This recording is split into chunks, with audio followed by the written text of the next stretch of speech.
Hello everyone. अब तक हमने एस्टेट पीजीटी फिजिक्स 2020 के पेपर के 105 क्वेश्चन कंप्लीट कर लिए हैं। अब हम अपना करेंगे 106 नंबर क्वेश्चन। क्वेश्चन क्या है? Figure shows characteristic X-ray spectra of some atom superpose on continuous spectra. Out of the two peaks shown, one correspond to K alpha X-rays and another one correspond to K beta X-rays. एक K alpha की है और एक K beta की है। हमें क्या निकालना है? The energy L alpha X-rays is. हमें निकालनी है एनर्जी किसकी? L alpha X-rays की। तो देखो क्वेश्चन को कैसे करना है। क्वेश्चन नंबर है 106। सबसे पहले from the X-ray spectrum graph we can find the wavelength lambda for the characteristic peak. सबसे पहले एक्सरे का जो स्पेक्ट्रम दिखाया है उससे हमें वेवलेंथ की वैल्यू निकालनी पड़ेगी। दो पीक हैं इसमें, एक के बीटा पीक है, एक के अल्फ़ा पीक है।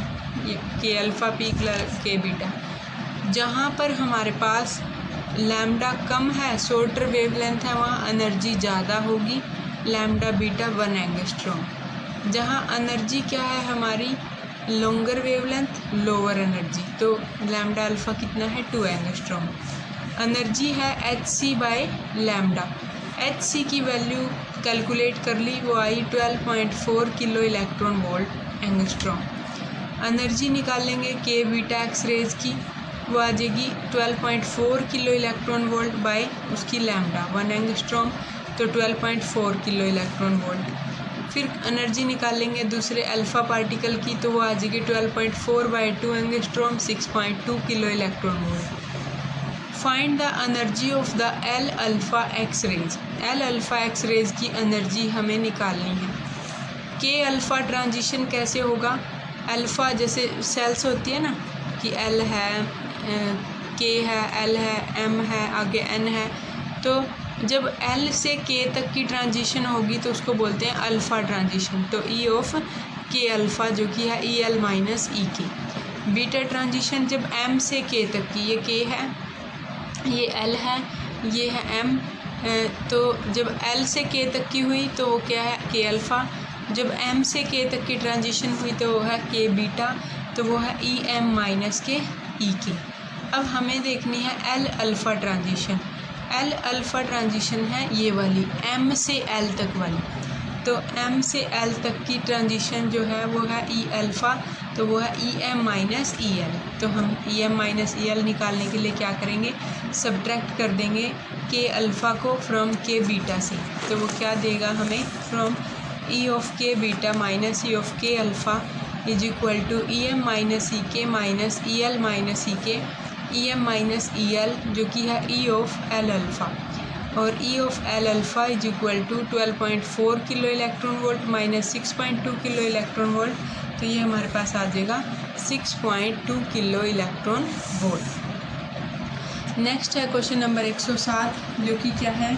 एक फोटोन है, वे अंडरगोज कॉम्पटन स्कैटरिंग। वो क्या करता है? फोटोन कॉम्पटन स्कैटरिंग करेगा by a stationary free electron, एक फ्री इलेक्ट्रॉन से, ऑफ सम टारगेट, टारगेट के साथ। The photon scatter at 90 degree from its initial direction. जो फोटोन है वो स्कैटर करता है 90 degree from its initial direction, and its initial wavelength is 3 × 10⁻⁻12 metre, और उसकी जो इनिशियल वेवलेंथ दे रखी है उसकी वैल्यू गिवन है। The kinetic energy of scattered electron is. तो एक इनिशियल इलेक्ट्रॉन है और दूसरा उसके साथ स्कैटर करके आया। तो देखो क्वेश्चन नंबर 107 का सॉल्यूशन क्या है? जो काइनेटिक एनर्जी होती है वो हमारे पास H nu minus H nu dash, ये कैसे आया? एक तो है जो इनिशियल फोटोन है और एक स्कैटरिंग वाला। तो एच न्यू की वैल्यू क्या होती है? सी बाय लैम्डा, तो एच सी कॉमन ले लिया, 1 by lambda minus 1 by lambda dash. H C common यहाँ से सोल्व किया, lambda dash minus lambda divided by lambda into lambda dash. Compton scattering formula से क्या पता चलता है, जो डेल्टा लैम्डा होता है उसकी वैल्यू क्या होती है, h/m0c into 1 minus cos phi.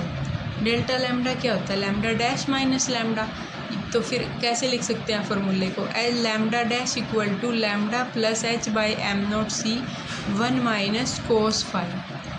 तो लैम्डा प्लस h/m0c एंगल दे रखा है फाई, वो कितना दे रखा है 90 डिग्री। तो कोस 90 0, तो lambda plus h/m0c। Lambda dash is equal to lambda plus delta lambda. Delta lambda ये जो वैल्यू है लैम्डा h/m0c, तो ये वैल्यू है डेल्टा लैम्डा। अब है हमारे पास लैम्डा सी। लैम्डा सी क्या है, ये लैम्डा सी जब सोल्व करेंगे इसको, ये जो वैल्यू है ये है लैम्डा सी कॉम्पटन स्कैटरिंग वाली। तो इसकी वैल्यू सोल्व करके आएगी 2.42 इंटू 10⁻⁻12 मीटर। तो kinetic energy Hc is equal to lambda dash minus lambda by lambda lambda dash. तो पुट कर दो value, lambda dash minus lambda क्या होता है, डेल्टा लैम्डा। तो Hc delta lambda divided by, यहाँ से इसको lambda into lambda dash. Lambda dash क्या है, लैम्डा प्लस डेल्टा लैम्डा। सारी वैल्यू पुट कर दो जो भी गिवन है, H की भी, C की भी, डेल्टा लैम्डा की भी, लैम्डा की भी, और क्या है lambda plus delta lambda. Solve करके हमारे पास जो वैल्यू आई, ये यहाँ पर 1.6 इंटू 10⁻⁻19 से डिवाइड कर रखा है, इसीलिए एनर्जी को जूल की बजाय इलेक्ट्रॉन वोल्ट में लिख लिया हमने। तो ये था क्वेश्चन नंबर 107। अब हम करते हैं अपना क्वेश्चन नंबर 108। क्वेश्चन नंबर 108 देखो क्या है, when a photon stimulate the emission of another photon the two photon है। जब एक फोटोन दूसरे फोटोन को स्टिमुलेट करता है कि वो एमिट करे अनदर फोटोन, तो दो फोटोन जो होंगे उन दोनों फोटोन की एनर्जी जो होगी वो सेम होगी, सेम उनकी डायरेक्शन होगी, सेम फेज होगा और सेम ही उसकी क्या होगी, फ्रीक्वेंसी होगी। तो देखो कि जब when an incoming photon stimulate an excited atom और electron it trigger the release of second photon. तो वो क्या करता है, सेकंड फोटोन के रिलीज करने को ट्रिगर करता है। Emitting photon is an exact clone of the stimulating photon. जो एमिट होगा वो उसकी बिल्कुल कॉपी होगा। They have same energy, same phase, same direction of travel और सेम पोलराइजेशन स्टेट। नेक्स्ट है क्वेश्चन नंबर 109, जो कि क्या है, एक लॉन्ग सिलेंड्रिकल वेसल है having linear coefficient of expansion alpha. एक हमारे पास वेसल है जिसका लीनियर कोफिशिएंट जो है एक्सपेंशन का वो अल्फ़ा है। Is fill with a liquid up to certain level, उसको फील कर लिया है लिक्विड से up to a certain level तक ऑन हीटिंग करके। It is observe that the level of the liquid in the cylinder remain the same. जो level है liquid का सिलेंडर में वो सेम है। The volume coefficient of expansion of liquid must be equal to. हमें बताना है कि वॉल्यूम कोफिशिएंट कितना होगा। तो देखो वॉल्यूम किसके इक्वल होता है, एरिया इंटू में लेंथ के। अगर चेंज इन वॉल्यूम निकालना होगा तो वो क्या होगा, delta V is equal to delta A into में लेंथ। वी क्या होता है, V is equal to V0 1 plus gamma delta T. ये एक्सपेंशन वॉल्यूम एक्सपेंशन का फॉर्मूला है ना, V is equal to V0 1 plus gamma delta T.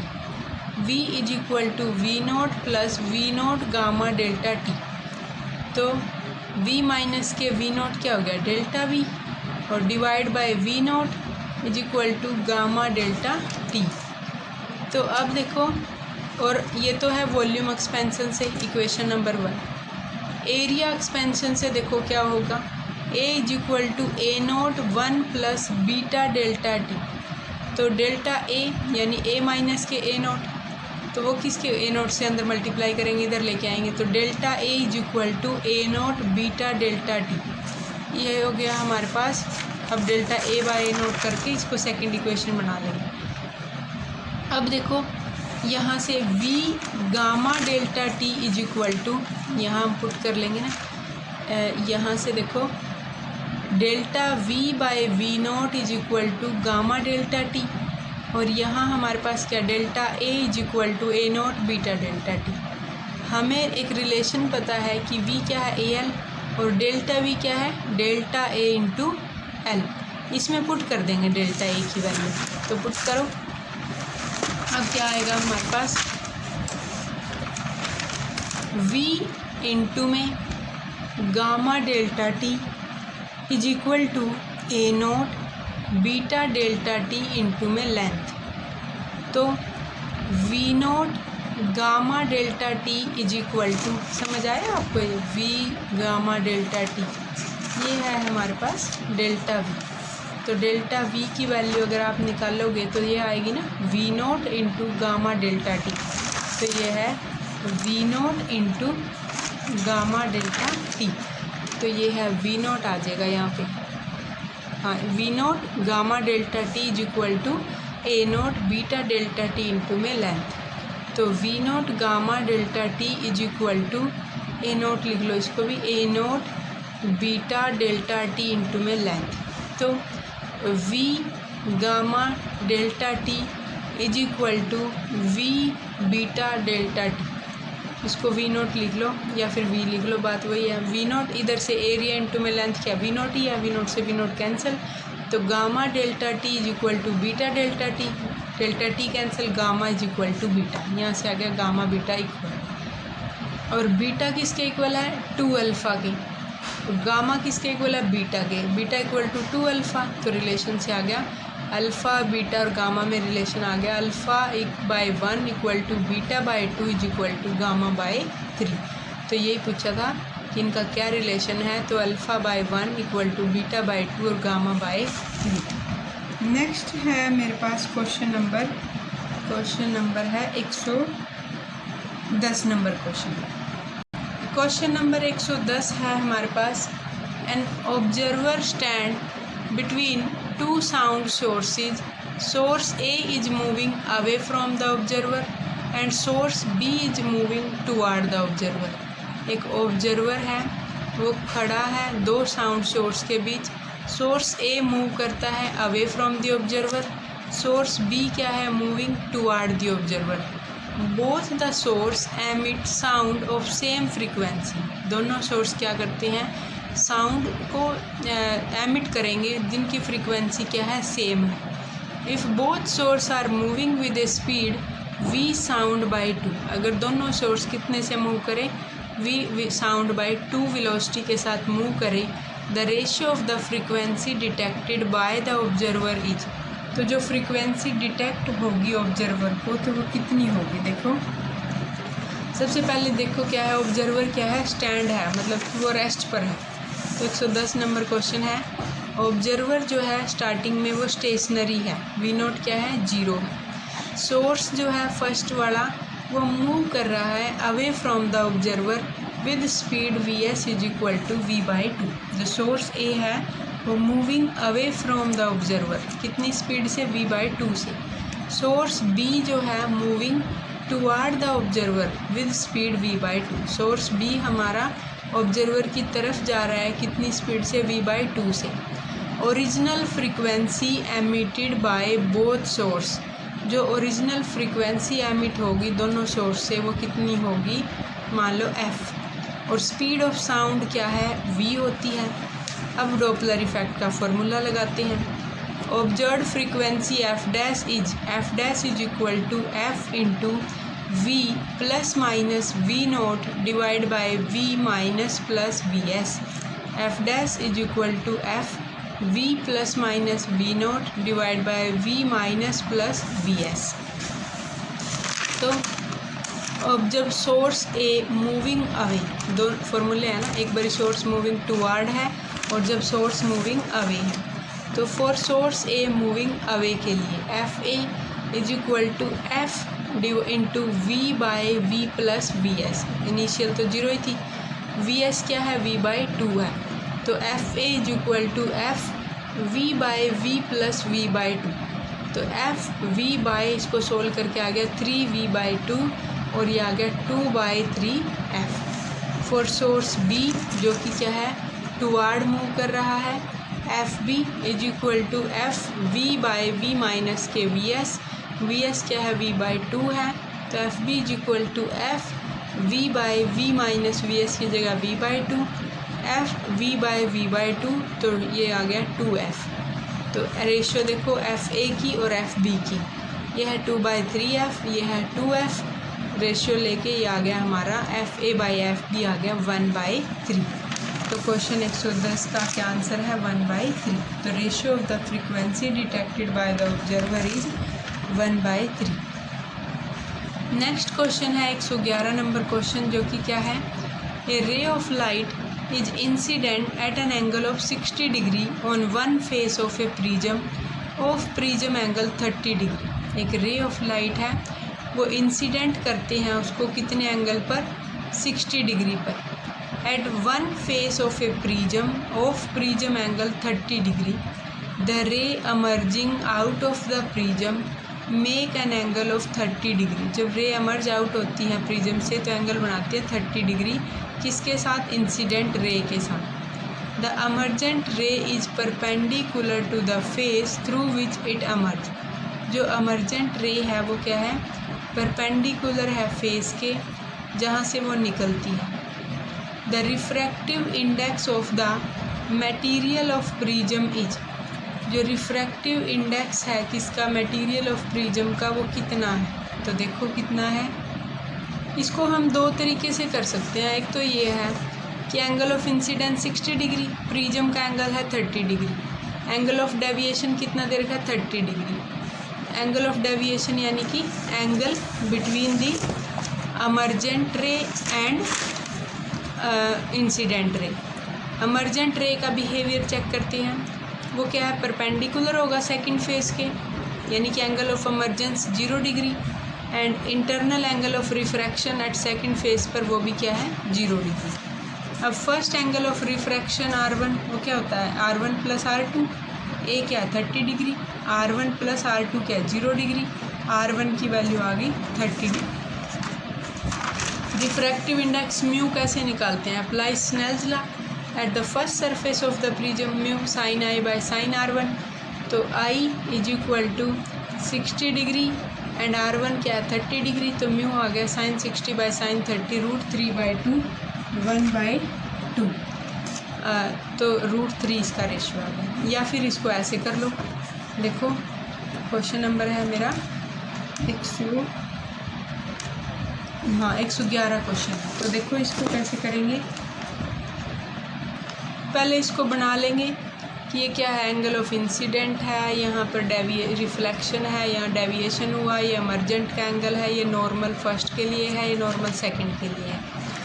तो जो डेल्टा है वो क्या है आई प्लस में ई माइनस ए, जो डेविएशन का एंगल है वो क्या है इंसिडेंट प्लस इमरजेंट माइनस में angle of prism.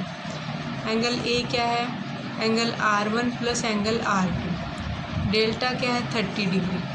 Snell's law N1 into sine I N2 into sine R, N1 है 1, साइन आई क्या है sign 60 degree incident angle, N2 है N, साइन R क्या है R1, हमने इसको नाम दे दिया फर्स्ट फेस पर है ना R1, यहाँ से R2, तो N इंटू साइन R1, तो 30 degree is equal to 60 plus E minus 30, E क्या वैल्यू क्या है 0 डिग्री। फिर देखो n sine R2 is equal to 1 into में sine E, n sine R2, sine emergence 0 है, साइन 0 0, तो ये 0, तो R2 is equal to 0। Next angle A क्या होता है angle R1 plus angle R2, R2 0 आ गया, तो A की वैल्यू क्या R1 प्लस 0, यानी कि angle R1 is equal to 30 degree और इसके इक्वल आ गए, तो N1 इंटू में साइन θ1, N2 इंटू साइन θ2, तो N1 into sign 30, 1 into sine 60, तो N1/2 √3/2, N की वैल्यू होगी √3/2। अब हम करते हैं अपना नेक्स्ट क्वेश्चन। क्वेश्चन नंबर है 112। एक रेडियो एक्टिव न्यूक्लियस है can decay by 2 different process, 2 process से वो डिके कर रही है। The half life for the first process is τ1 and that for the second process is tau 2। जो हाफ लाइफ है फर्स्ट प्रोसेस की वो टाउ 1 है और जो सेकंड प्रोसेस की हाफ लाइफ है वो टाउ 2 है। The effective half life of the nucleus will be. जो इफ़ेक्टिव हाफ लाइफ है न्यूक्लियस की वो कितनी हो। तो देखो कैसे करेंगे। सबसे पहले हम रेडियो एक्टिव के प्रिंसिपल को समझते हैं। Radioactive decay.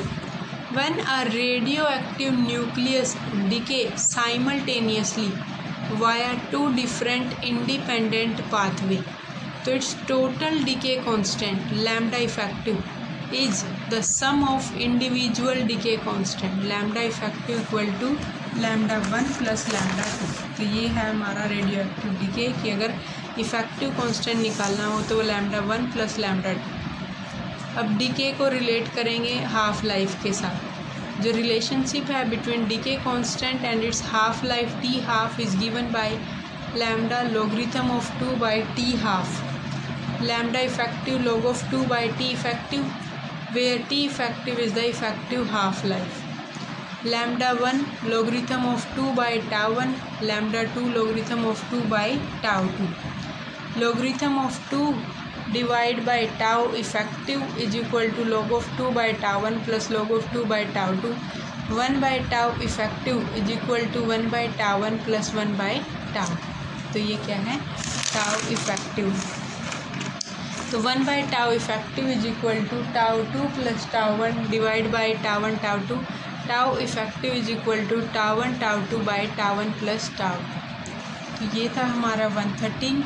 अब हम करेंगे अपना 114 क्वेश्चन जो कि क्या है, अब सॉरी 112 था वो, 113 नंबर क्वेश्चन जो कि क्या है। 2 emission line have wavelength lambda and lambda plus delta lambda respectively। 2 emission line है, एक की वेवलेंथ लैम्डा है, एक की लैम्डा प्लस डेल्टा लैम्डा है। Where delta lambda is less than lambda, their angular separation delta theta in a grating spectrometer is given approximately by. तो उसका जो एंगुलर सेपरेशन है डेल्टा थीटा ग्रेटिंग स्पेक्ट्रोमीटर में वो कितना है approximately. Here D is the slit separation and m is the order at which the lines are observe. तो m क्या है ऑर्डर है और d क्या है स्लिट की सेपरेशन है। तो डेल्टा थीटा हमें निकालना है। तो देखो क्या होगा वैल्यू। एमिशन की जो लाइन है वो कहाँ से कहाँ है, लैम्डा से लैम्डा प्लस डेल्टा लैम्डा, और पाथ जो मतलब थीटा एंगल है वो थीटा से theta plus delta lambda. Path difference क्या है delta X D sine theta या फिर m लैम्डा, मतलब कि path difference d sine theta is equal to m lambda. Question number 1 अगर डिस्प्लेसमेंट होगी उसमें तो d sine theta plus delta theta वो क्या होगा m lambda plus delta lambda. तो सेकंड में से इक्वेशन नंबर 1 को माइनस किया तो d sine theta plus delta theta minus में sine theta is equal to m delta lambda. तो साइन थीटा का पहले हम डिफरेंशियल फॉर्म में अगर देखें तो कैसे होती है, d sine theta is equal to limit theta tend to infinity sine of theta plus delta theta minus sine theta divide by delta theta. तो ये क्या होगा कोस थीटा। तो अब देखो यहाँ से delta theta into cos theta ये वाली वैल्यू होगी, तो ये देखो वही है ना sine theta plus delta theta minus sine theta. तो d delta theta cos theta is equal to m delta lambda. तो वो किसके इक्वल है m डेल्टा लैम्डा के। तो delta theta is equal to m delta lambda divide by d cos theta. Delta theta is equal to m delta lambda divide by d cos theta को हम क्या लिखते हैं 1 माइनस साइन स्क्वायर थीटा उसकी power root, क्योंकि यह square नहीं है ना। तो d साइन थीटा क्या होता है m लैम्डा, फिर से यहाँ पर रिलेशन में पुट करेंगे d अंदर लेके जाएंगे मल्टीप्लाई करेंगे तो delta theta m delta lambda d को अंदर ले बाहर ही रखे मान ले अंदर लेके जाएं या फिर कॉमन ले इस अकॉर्डिंग, क्योंकि ये पुट करना है ना d साइन थीटा लेके आना है ताकि m लैम्डा पुट हो। तो d 1 minus m lambda by d का स्क्वायर, आप सोल्व करके देखना यहाँ से ऐसे पुट करके हो जाएगा ये m लैम्डा बाई d का स्क्वायर की पावर 1 बाई। नेक्स्ट है तो delta theta is equal to delta lambda divide by D square by M square minus lambda square की पावर 1/2 और equal to delta lambda by D by M का square minus में lambda का square की power 1/2। तो हो गया। अब हम करते हैं अपना क्वेश्चन नंबर 114, जो कि क्या है। 114 नंबर क्वेश्चन है, an object is placed at a distance of 75 centimetre from A screen. Object कहाँ पर है? स्क्रीन से 75 सेंटीमीटर की डिस्टेंस पर। Where should a convex lens of focal length of 12 centimeter is to be placed between object and the screen so as to obtain a real image of the object? कि कहाँ पर screen रखे ताकि image कैसी बने? Real बने। तो देखो ये जो सेपरेशन गिवन है ऑब्जेक्ट की स्क्रीन से वो तो है 75 सेंटीमीटर, और जो स्क्रीन से और जो ऑब्जेक्ट है वो है हमारा टोटल 75। ऑब्जेक्ट और सोर्स के बीच, ऑब्जेक्ट और लेंस के बीच की u और लेंस से स्क्रीन के बीच की v, तो v क्या है? 75 माइनस u। तो लेंस फार्मूला क्या है? 1/f is equal to 1/v minus 1/u। Focal length कितनी है? 12, और लेंस कौन सा है? कन्वेक्स, तो positive focal length 1/12 is equal to 1/v। v क्या है? 75 माइनस u, माइनस के 1/u, लेकिन ऑब्जेक्ट क्या है? माइनस साइड है, तो minus minus plus 1/u। Solve करेंगे 1/12 is equal to u plus 75 minus में u। सोल्व किया 75 माइनस u इंटू में u, सारा सोल्व करके हमारे पास आ गया 75 divided by 75 minus u into में u। सोल्व किया 75u माइनस में u का square is equal to 75 into में 12, तो u square minus 75u plus 900 is equal to 0। तो u स्क्वायर सोल्व किया इसको क्वाड्रेटिक इक्वेशन को, तो हमारे पास आ गया u 60 सेंटीमीटर और 15 सेंटीमीटर। तो आइदर एट 15 सेंटीमीटर और 60 सेंटीमीटर फ्रॉम द ऑब्जेक्ट। तो हमारा वो क्या है? या तो 15 सेंटीमीटर पर है और 60 सेंटीमीटर पर है, कहाँ से? ऑब्जेक्ट से। अब हम करते हैं अपना क्वेश्चन नंबर 115, जो कि क्या है? The normal reaction force is different from the weight but the two may have the same magnitude in certain cases. मतलब ना ये सिंपल सा ही क्वेश्चन था भाई कि किस केस में जो नॉर्मल रिएक्शन फोर्स है वो डिफरेंट होता है वेट से, but the two may have the same magnitude in certain cases. कुछ एक केस में वो सेम होते हैं। नॉर्मल रिएक्शन फोर्स वैसे तो वेट से डिफरेंट होता है, बट कभी कभी वो क्या हो जाते हैं? सर्टेन केसेस में सेम हो जाते हैं। तो देखो वो कौन कौन से केसेस हैं। तो देखो यहाँ से कि ये नॉर्मल रिएक्शन लग रही है, ये वेट लग रहा है mg, n equal to mg है, कि normal force is different from the weight, वैसे तो डिफरेंट है, but the two may have the same magnitude in certain mass. एक तो इस केसेस में है।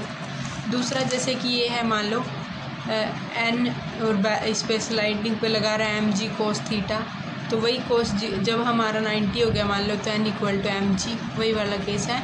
तो किसी किसी केस में वो क्या हो जाए? उनकी मैग्नीट्यूड सेम हो जाती है, लेकिन वैसे सेम नहीं होती। नेक्स्ट है क्वेश्चन नंबर 116, जो कि क्या है? A gunman observe a remotely controlled balloon in enemy territory. एक गनमैन है, वो रिमोट कंट्रोल बैलून को एनिमी की टेरिटरी पर ऑब्जर्व कर रहा है। When first noticed the balloon is at an altitude of 800 metre. जब उसने पहली बार देखा तो जो बैलून है वो 800 मीटर पर था, एंड मूविंग अपवर्ड, और ऊपर की तरफ जा रहा था, at a constant velocity of 5 metre per second, और 1600 मीटर अवे पर। The gunman wait and fire the shell with initial speed 400 metre per second. जो गनमैन है वो वेट करता है और फायर कर देता है सेल को कितनी स्पीड से? 400 मीटर पर सेकेंड से, at an angle theta is equal to sine theta 3/5, और डिस्ट्रॉय कर देता है उस बैलून को। How long did the gunman wait before he fire, कि कितनी देर उसको वेट करना पड़ेगा वो फायर करे। Neglect air resistance and take gravity की वैल्यू कितनी लेनी है? 10 मीटर पर सेकेंड स्क्वेयर। तो अब हम शुरू करते हैं अपना क्वेश्चन नंबर है 116, जो भी गिवन है पहले उसको लिख लेंगे। एक बार डायग्राम और देख लो इसका, वो क्या गिवन है कि ये है हमारे पास पहले 800 मीटर पर था और ऊपर कितनी स्पीड से जा रहा है बैलून, 5 मीटर पर सेकंड से। सेपरेशन है 1600 मीटर का। एंगल थीटा जो है वो 400 मीटर पर सेकंड वेलोसिटी से, और sine theta is equal to 3/5। तो अब हम सब कुछ लिख लेते हैं, फिर शुरू करेंगे इसको। तो देखो, let the gunman be located at the origin, कि हम क्या मान के चले कि ये ओरिजिन है, मान लो यहाँ पर गनमैन लोकेटेड है। Horizontal position of the balloon जो कि कितनी है, कांस्टेंट है एट 1600 मीटर। वो उनके बीच का गैप कितना है, हॉरिजॉन्टल पोजीशन ऑफ बैलून वो है 1600 metre. Initial vertical position of the balloon at t equal to 0 is equal to 800 metre. Starting में हमने क्या माना कि बैलून कहाँ पर है, 800 मीटर पर है। और vertical velocity of the balloon कितनी वेलोसिटी से ऊपर जा रहा है, वो 5 मीटर पर सेकंड से अपवर्ड जा रहा है। The position of the balloon at any total elapsed time t, total time t पर जो पोजीशन होगी वो क्या होगी, शुरू में हॉरिजॉन्टल पोजीशन इतनी थी 1600 और वर्टिकल डायरेक्शन में 800 तो है ही, प्लस में 5 की वेलोसिटी से जा रहा है, तो डिस्टेंस हो जाएगी 5 × t। अब हम सेल को जो प्रोजेक्टाइल मोशन इक्वेशन लिखते हैं उसकी, the shell is fire with an initial velocity u is equal to 400 metre per second. जब उसने सेल को फायर किया, इनिशियल वेलोसिटी इतनी थी, एंगल अल्फ़ा के साथ, और साइन अल्फ़ा था 3/5। अगर साइन अल्फ़ा 3/5 है तो कोस अल्फ़ा यानी कि 4/5 है। अब हॉरिजॉन्टल वेलोसिटी कंपोनेंट निकाल लो, ux, u cos alpha, u की वैल्यू पता है, कोस अल्फ़ा की वैल्यू पुट करके 320 मीटर पर सेकंड से आ गई। Vertical velocity component uy equal to u sine alpha, तो वो आ गई 240 metre per second. Late tw, ये वो टाइम है जो हमें निकालना है, वेटिंग टाइम है, एंड t जो है time of flight for the cell. तो total time when the collision happen is t equal to tw plus में टाइम ऑफ फ्लाइट। तो the position of the cell after flying for time t is, जब इतनी देर वो travel कर लेता है तो पोजीशन क्या होगी, X is equal to uxt, ux की वेलोसिटी इंटू में t, ys uy इंटू में t माइनस हाफ gt², तो क्या हो जाएगा 240 इंटू में t माइनस 5t²। तो find the flight time t eight the moment of impact, the horizontal position must be equal, कि जब मोमेंट ऑफ इम्पैक्ट होगा तो जो हॉरिजॉन्टल पोजीशन है वो क्या होगी, इक्वल होगी, X equal to X B. 320 t is equal to 1600, तो t की वैल्यू 1600/320 यानी कि 5 second. Find the waiting time tw at the moment of impact, the vertical position must also be equal. जिस टाइम वो impact करते हैं तो vertical position भी क्या हो जाती है, इक्वल होगी, ys इक्वल टू yb, तो 240 into t minus 5t² is equal to yb, 800 plus 5tw plus t। t क्या है, 5 सेकेंड। पुट करेंगे इक्वेशन में, तो पुट करके हमारे पास सोल्व करेंगे, वेटिंग टाइम की वैल्यू हमारे पास आ जाएगी, जो कि कितना आएगा, 50 सेकेंड। तो यही पूछा था कि कितना टाइम लगेगा, तो वो लगेगा 50 सेकेंड। नेक्स्ट है क्वेश्चन नंबर 117, जो कि क्या है, if m is the rest mass of a particle, अगर m क्या हो, रेस्ट मास हो, p is the magnitude of its momentum, p momentum की magnitude, and k is its relativistic kinetic energy, then m in term of p and k is given by, तो m की value p और k की term में given by, here c is the speed of light in the free space, c क्या है, speed of light है free space में, m rest mass, p magnitude of momentum, k is the relativistic kinetic energy, m in term of p and k is given by, तो p और k की term में m की value देखते हैं क्या होगी। देखो थोड़ा इजी सा क्वेश्चन है, हमें पता है कि पी सी का रिलेशन क्या है, √k² प्लस 2km0c²। तो m की वैल्यू क्या हो जाएगी, यहाँ से सोल्व करेंगे जब, पी सी का होल स्क्वायर माइनस में k का स्क्वायर डिवाइडेड बाय 2kc का स्क्वायर। तो ये है 117 नंबर क्वेश्चन। अब हम करेंगे 118 नंबर क्वेश्चन। क्वेश्चन नंबर 118 है the acceleration of a particle as seen from two frame S1 and S2 have same magnitude 4 metre per second square. Correct statement देखनी है क्या होगी। जो एक्सेलरेशन है पार्टिकल की, जब उसको दो फ्रेम S1 और S2 से देखते हैं, उनकी मैग्नीट्यूड कितनी आती है 4 metre per second square. The acceleration of S2 with respect to S1 may be anything between 0 और 8 के बीच में। देखते हैं कैसे होगी। 118 क्वेश्चन है। पहले हम वेक्टर रिलेशनशिप निकालते हैं। Let the acceleration of the particle observed from frame S1 be A1 and frame S2 be A2। जो एक्सेलरेशन है फ्रेम S1 से उसकी एक्सेलरेशन A1 है, फ्रेम S2 से उसकी एक्सेलरेशन A2 है। A1 की मैग्नीट्यूड कितनी दे रखी है 4 और A2 की भी 4। The relative acceleration of frame S2 with respect to frame S1 A21 is given by the vector subtraction. A21 क्या होता है A1 माइनस A2। और कैसे निकालते हैं A21 को, रूट ऑफ A1 का स्क्वायर प्लस A2 का स्क्वायर माइनस में 2A1 A2 कोस थीटा।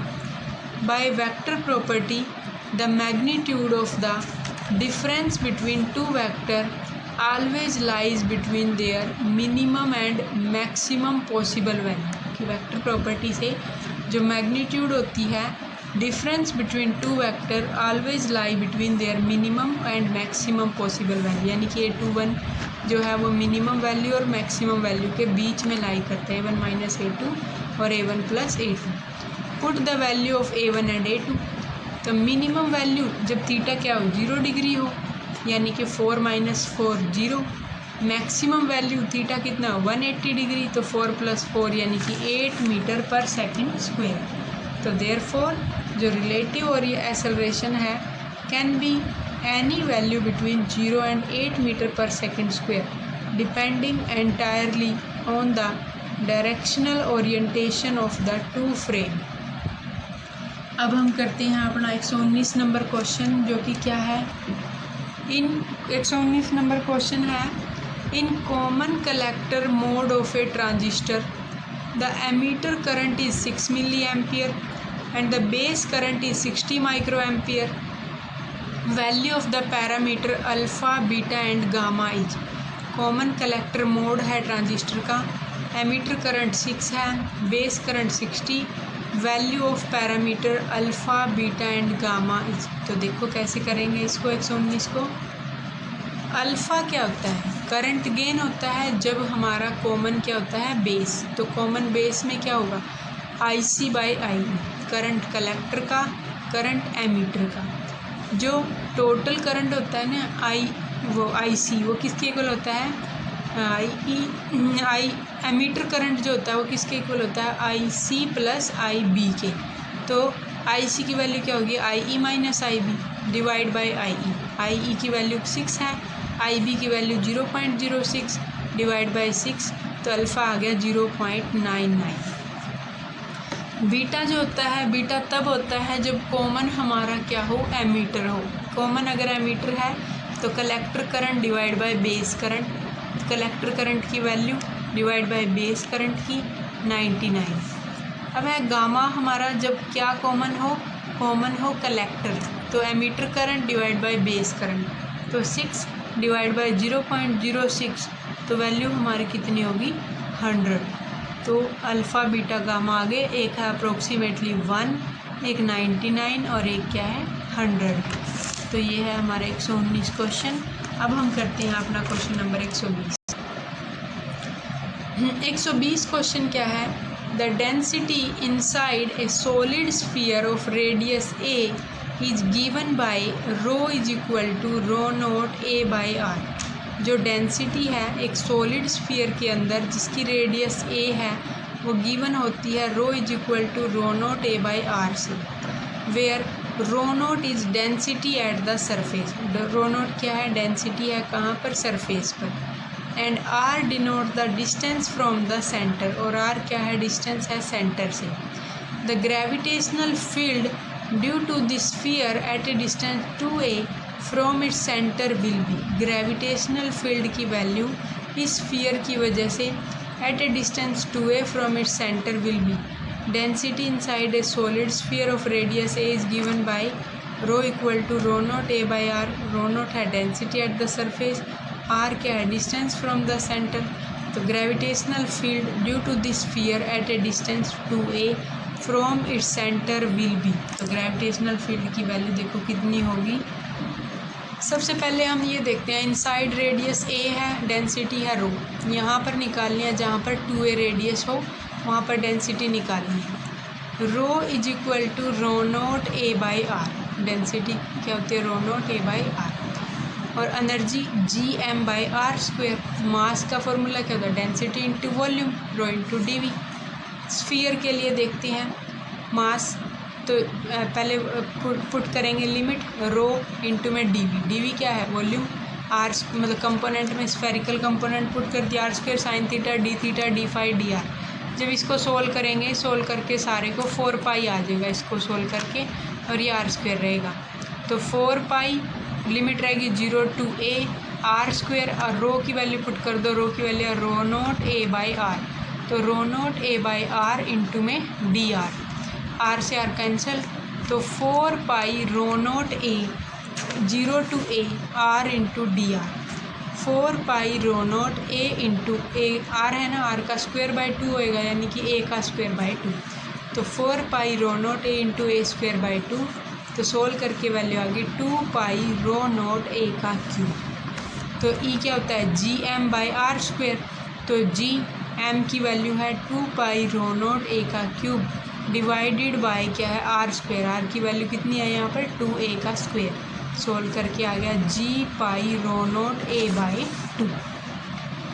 तो हमारे पास 120 नंबर क्वेश्चन भी हो गया. इसकी वैल्यू क्या है जी पाई रो नॉट a बाई 2. अब हम करेंगे अपना क्वेश्चन नंबर 121 नंबर क्वेश्चन, जो कि क्या है क्वेश्चन नंबर 121 है हमारे पास.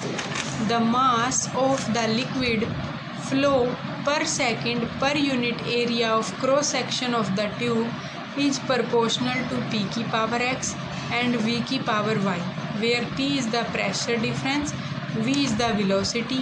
Then the relation between x and y is mass of the liquid flow per second per unit area of cross section of the tube किसके प्रोपोर्शनल है p की power x और v की power y के.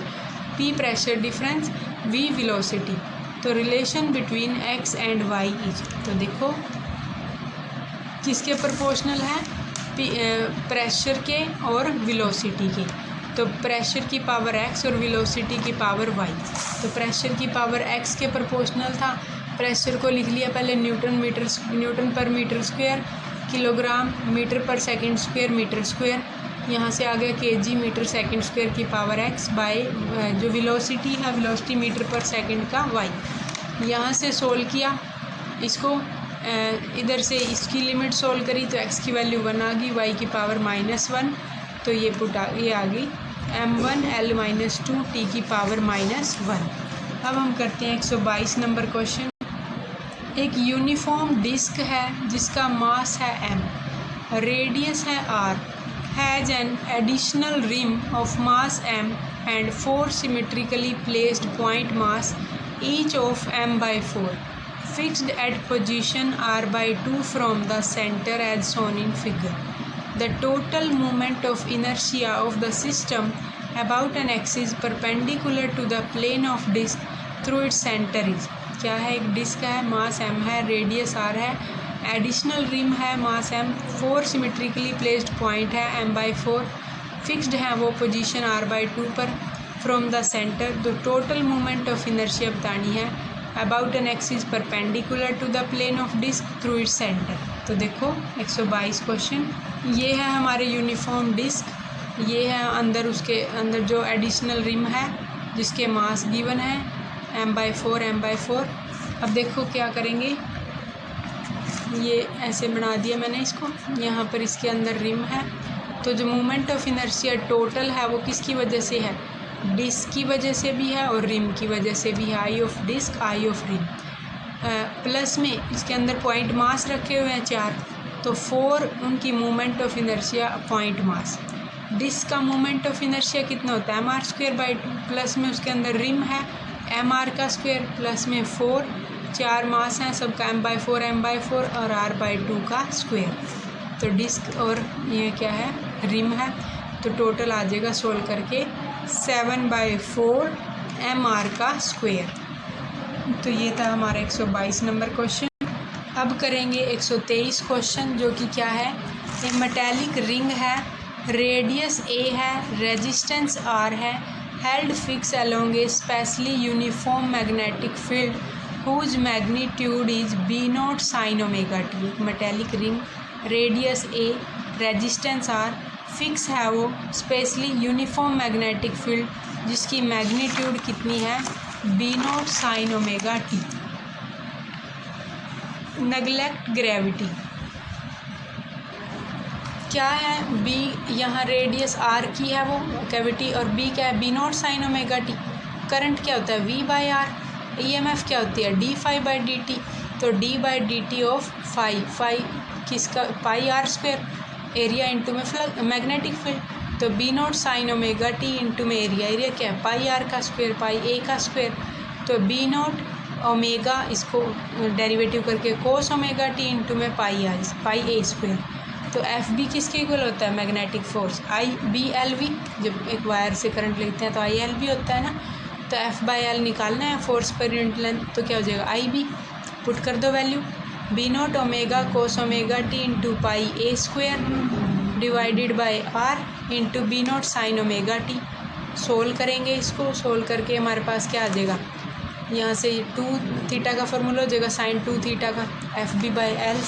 Further solve किया, FB/L किसके proportional आ गया b0 के स्क्वायर के। अब हम करते हैं अपना 124 नंबर क्वेश्चन। 124 क्वेश्चन है, एक कैपिलरी ट्यूब है जिसकी लेंथ कितनी है 0.75 सेंटीमीटर, रेडियस है 1 mm, kept vertical with the lower end in water, the angle theta made by the water surface in the capillary with the wall is given, the surface tension of water is 0.075 Newton per meter and angle of contact is 0 degree। Capillary tube की length इतनी है, radius है, vertical है, lower and water में है, angle theta क्या है water surface का, capillary with the wall is. तो देखो कैसे निकाल लेंगे, कैपिलरी ट्यूब की हाइट कैसे निकालते हैं 2t cos theta by ρgr, cos theta is equal to h ρgr by 2t। सारी वैल्यू पुट कर दो, cos थीटा 1/2, थीटा की वैल्यू आ गई 60 डिग्री। अब हम करते हैं 125 नंबर क्वेश्चन। एक एयर बबल है जिसका वॉल्यूम है V0, is release from a depth h, measure from the water surface in a large water tank. फिर the volume of bubble grow कर गया 2V0 तक, as it just reach below the surface. The temperature of the water and pressure above the surface of water हुआ 10⁵ Newton per meter square, remain constant throughout the process. If the density of water is 10⁵ kg per meter cube and gravity 10 meter per second square, then the depth h is। तो depth निकालनी है h, जो कि क्या होगी, initial volume V1 है V0, final volume V2 है 2V0, atmospheric pressure है 10⁵ Newton per meter square, final pressure surface पर किसके इक्वल हो गया PO के, और इनिशियल प्रेशर डेप्थ में था तो उसके साथ वो भी आएगा हाइट भी, तो P0 प्लस ρgh। वाटर की डेंसिटी कितनी होती है 10⁵ kg पर metre cube, gravity 10 metre per second square. Boyle's law लगाते हैं, बॉयल्स लॉ क्या है, since the temperature remain constant P1 V1 P2 V2। Depth निकालनी है, P1 की वैल्यू पुट करो P0 plus ρgh into V0, P2 P0, V2 2V0, solve करो, h की वैल्यू आ गई ρ0 बाई P0 बाई ρg, सारी वैल्यू पुट कर दो, h हमारा कितना आ गया 10 मीटर। तो ये हमने 2020 के पेपर के 125 क्वेश्चन कर लिए हैं। इसके बाद थोड़े 15 क्वेश्चन बचते हैं, 25 क्वेश्चन बच रहे हैं, बाकी अगली वीडियो में हम कर लेंगे। Thank you.